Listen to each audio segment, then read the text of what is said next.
इस वक्त हम मौजूद हैं मध्य प्रदेश की राजधानी भोपाल में।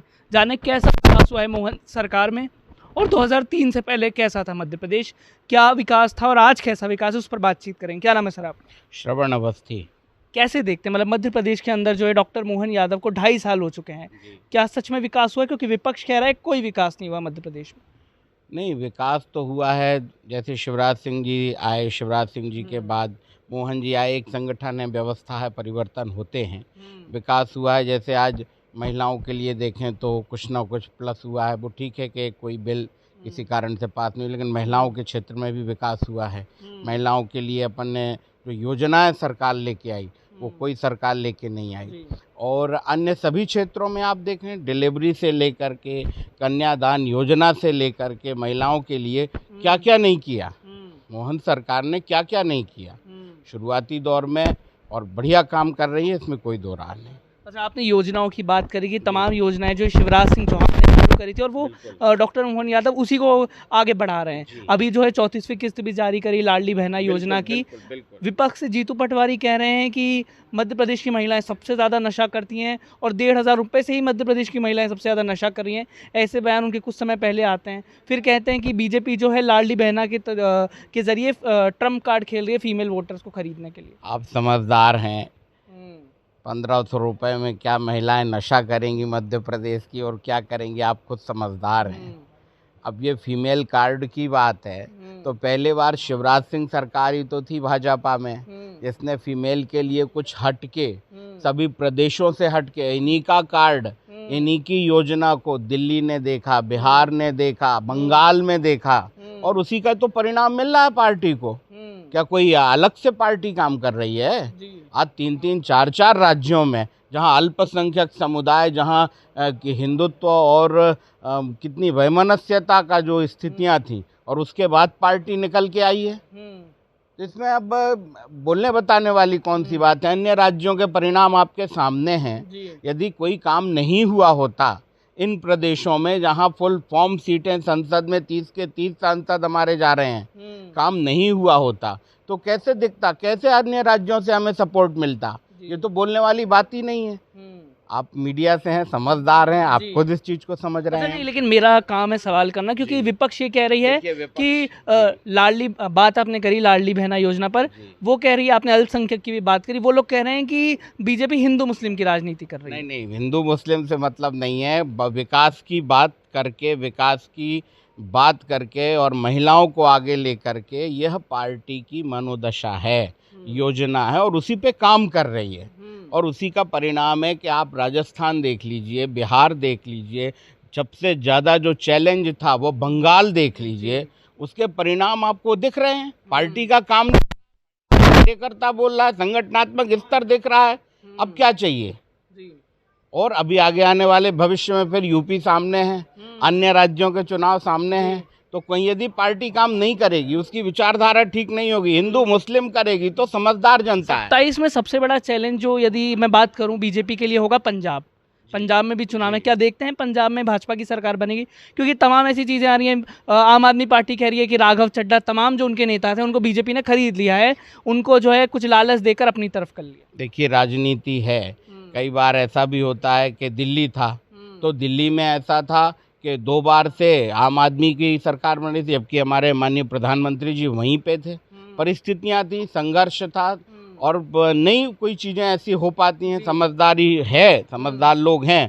ऐसे ही पंजाब दिल्ली से लगा हुआ, कहीं ना कहीं परिणाम अगल बगल जाएंगे।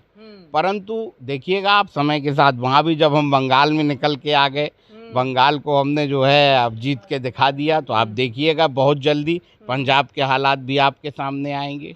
चलिए, पंजाब की बात करें तो उनका तो अभी टाइम है 27 में, अभी हम भोपाल में मध्य प्रदेश की राजधानी में हैं। चलिए थोड़ा फ्लैशबैक में जाएंगे कि विपक्ष कहती है कि कांग्रेस की सरकार थी जब सुशासन था, तब दिग्विजय सिंह जब मुख्यमंत्री थे, तब क्या थी मध्य प्रदेश की हालत? मैं आपसे जानना चाहता हूँ। दिग्विजय सिंह जी जब मुख्यमंत्री, तब किसको नहीं पता क्या थी मध्य प्रदेश की हालत और हालात। सड़कों की स्थिति सबको पता है, लाइट की स्थिति सबको पता है, पानी की भी स्थिति सबको पता है। ये बताने वाली स्थिति नहीं। उसके बाद आप 2003 से लगातार चले आ रहे हैं, आज 20 साल होने को आए हैं। यदि आपके काम में दम नहीं होता, आपकी पहचान कार्यकर्ता की नहीं आपको होती तो क्या ये संभव था जो आज परिदृश्य दिख रहा है 20 वर्षों में मध्य प्रदेश का। इसलिए ये विपक्ष है, विपक्ष की राजनीति है, विपक्ष को कुछ ना कुछ चाहिए। उनने कहा महिलाएं नशा कर 1500 रुपये दे रहा है, महिलाएं नशा। अरे एक महिला के घर जाके तो देखिए आप कि वो उस 1500 रुपये इकट्ठे करके उनका क्या करती है, उसकी इस योजना का वो कैसे लाभ लेती है, कैसे अपने बाल गोपाल के लिए मदद करती है और इस योजना का कितना अच्छा बेनिफिट लेती है। बोलने के लिए विपक्ष के लिए आप कुछ भी कह सकते हैं, पर ऐसा है नहीं। सच्चाई ये है कि इन्हीं योजनाओं का लाभ जो मातृशक्ति ने दिया है उसका परिणाम इस बार दिखा है। इस बार नहीं, हमेशा से दिख रहा है, कई राज्यों में दिख रहा है।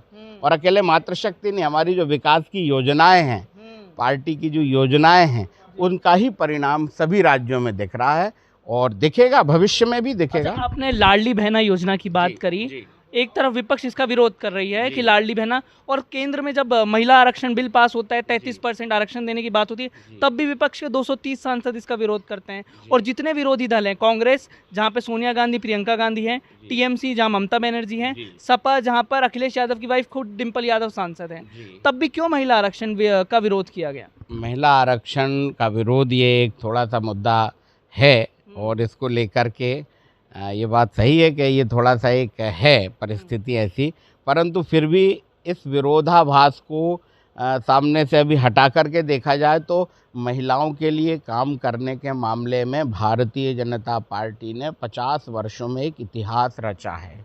चाहे वो लाडली बहना को ले लें, गर्भावस्था से लेकर के और कन्यादान योजना तक कुछ ना कुछ जो है, और कन्यादान नहीं, उसके बाद विधवाओं की यदि विधवा पेंशन देख लीजिए, कन्यादान योजना देख लीजिए, अभी ये लाडली बहना योजना देख लीजिए, महिलाओं के लिए क्या नहीं किया। और उसी का परिणाम है, समाज को दिख रहा है, उसी का परिणाम है कि आज कहीं ना कहीं पार्टी एक पे एक राज्यों से निकल के आपके सामने आ रही है। अच्छा, एक और आरोप ये लग रहा है कि मेट्रो को लेकर जो बीजेपी काम कर रही है, अभी एक डीबी मॉल से एम्स के लिए जो मेट्रो भी स्टार्ट हो गई है, तो वहाँ पर मेट्रो स्टार्ट हो गई, लोग कह रहे हैं कि इसकी कोई आवश्यकता नहीं थी, रेलवे स्टेशन की हालत बड़ी ख़राब है, वहाँ पे सड़कों को लेकर काम नहीं हुआ और सरकार जो है मेट्रो पे काम कर रही है। देखिए, विकास की बात है, आगे आने वाला समय विकास का समय है, जनसंख्या बढ़ रही है। भोपाल की स्थितियाँ देखिए आप, 20 साल पहले का भोपाल कैसा था, आज भोपाल को देख के दिल्ली और मुंबई की याद आने लगती है। जब आप निकलते हैं भोपाल से तो लगता है कि हाँ, किसी आप राजधानी में चल रहे हैं। तो ये 20 वर्षों के विकास का ही परिणाम है। हाँ, थोड़ा बहुत दिक्कतें हो सकती हैं किसी को मेट्रो को लेके, अन्य बातों को लेके, लेकिन नहीं, आज नहीं तो कल वो अपने विकास की प्रतिस्पर्धा के लिए जो पार्टी कर रही है वो अच्छा कर रही है और आवश्यक है, और आज नहीं तो कल ये बहुत आवश्यक है, और उसी को देख कर के योजनाएं पार्टी लगा रही है, चला रही है। जी। अच्छा, राजधानी के अंदर अभी कुछ दिनों में कुछ मुद्दे बहुत ज़्यादा सुर्खियों में रहे। एक जो है अशोका गार्डन में एक हिंदू की हत्या कर दी जाती है कुछ मुस्लिमों द्वारा। उसके बाद लव जिहाद के मामले लगातार सामने आए, जहाँ पे बजरंग दल भी फ्रेम में आई कि एक मुस्लिम युवक को पीटते हुए नजर आई। कैसे देखते हैं जो लगातार लव जिहाद के मामले कभी कॉलेज यूनिवर्सिटी से आते हैं, कभी मतलब कहीं ना कहीं से ये मुद्दे मध्य प्रदेश में सुर्खियों में आते रहते? मध्य प्रदेश में नहीं, लव जिहाद का मामला तो पूरा राष्ट्रीय स्तर का मामला है। आप उत्तर प्रदेश को उठा के देख लीजिए, अभी संबलपुर का कहाँ का चल रहा था, अभी कुछ दिन पहले का ही हाल। अभी बंगाल को देख लीजिए, यदि कोई मामले में आप रोड को जाम करके, चाहे वो नमाज पढ़ें चाहे कुछ पढ़ें, यदि कोई सुप्रीम कोर्ट की गाइडलाइन दी गई है तो वो गाइडलाइन कोई पार्टी की गाइडलाइन नहीं है, वो कोर्ट की गाइडलाइन है और उसको मान्यता देनी चाहिए, उसको मानना चाहिए, परंतु नहीं मान रहे। लव जिहाद का मामला कोई अकेले मध्य प्रदेश का मामला है, पूरे देश में एक योजनाबद्ध ढंग से अल्पसंख्यक समुदाय के लोग हिंदू समाज को कहीं ना कहीं से उनकी संस्कृति को, उनको, उनकी जो महिलाएं हैं उनको जो है निशाना बना के काम कर रहे हैं। लाखों रुपए का पुरस्कार दिया जाता है। ब्राह्मण यदि बेटी आपने लव जिहाद में, आप पता तो करिए कि क्या स्थितियां हैं, और यदि उसको लेकर के हम कहीं सक्रिय हो रहे हैं, टाइट हो रहे हैं, रोक लगा रहे हैं, तो क्या गलत कर रही है पार्टी। पहले हम लोग मूवीज़ देखते थे केरला स्टोरी जैसी, उसको लेकर लोग जो है विवाद भी पैदा करते हैं कि ये मूवी में गलत फैक्ट दिखाए गए, लेकिन जिस प्रकार की हालत अभी उत्तर भारत में बनी हुई है, मुझे लगता है कि यदि ऐसे हालत बने रहे तो अगली क्या पता मध्य प्रदेश स्टोरी उत्तर प्रदेश स्टोरी निकल जाए। नहीं, अभी जो जिस तरह पार्टी काम कर रही है, कार्यकर्ता आधारित पार्टी है, सनातन संस्कृति और सनातन के विकास को आगे लेके, महिलाओं को आगे लेके चलने वाली जो पार्टी है और जिस तरह जो ये काम कर रही है, उससे आज नहीं तो कल परिणाम दिखेगा, आप लोगों के सबके सामने आएगा और दिखेगा और दिख ही रहा है। अभी अभी जो चुनाव के परिणाम आप लोगों के सामने आ रहे हैं वो कहीं ना कहीं सामने तो आ ही रहे हैं। चाहे आप 4-4, 5-5 राज्यों में एक के बाद एक बैठ रही हैं सरकारें, तो वो विकास का ही परिणाम है, वो कार्यकर्ताओं के संगठनात्मक बल का परिणाम है और भविष्य में भी देखेगा ये। हाँ, इसमें कोई दो राय नहीं। तो हमने तमाम मुद्दों पर चर्चा करी। मध्य प्रदेश की राजधानी भोपाल में मौजूद हैं, तो अभी तमाम चीज़ें सुर्खियों में रही।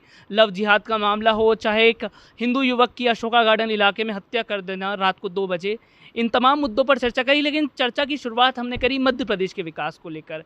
जो सबसे मूलभूत सुविधाएं हैं, सड़क, बिजली, पानी, 2003 से पहले क्या हालात थे मध्य प्रदेश के, आज का मध्य प्रदेश कितना विकास कर रहा है और आने वाले चुनाव में क्या हालात हो सकते हैं बीजेपी के और तमाम विरोधी पार्टियों के। कुछ अलग मुद्दों पर भी चर्चा गई, जहां महिला आरक्षण बिल लगातार सुर्खियों में रहा है, पंजाब में चुनाव है, उत्तर प्रदेश में चुनाव है, उनको लेकर भी हल्की फुल्की चर्चा हुई। इन तमाम मुद्दों पर हमने चर्चा करी। आप अपनी राय हमें कमेंट सेक्शन में ज़रूर बताएं।